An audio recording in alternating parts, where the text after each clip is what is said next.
करना चाहता है, राज्य के लिए क्या क्या ऐसी चीजें हैं, ऐसी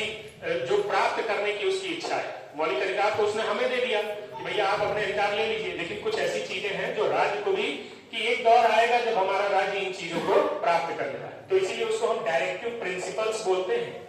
ठीक है,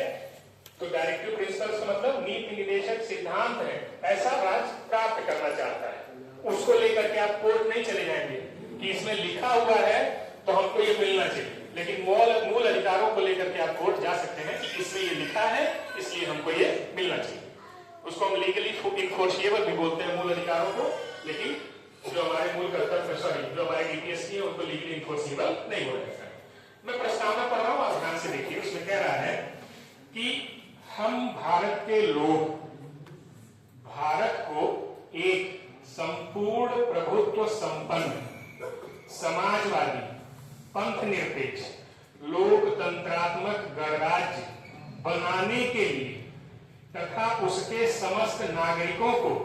सामाजिक, आर्थिक और राजनैतिक न्याय, विचार, अभिव्यक्ति, विश्वास, धर्म और उपासना की स्वतंत्रता, प्रतिष्ठा और अवसर की समता, समानता नहीं,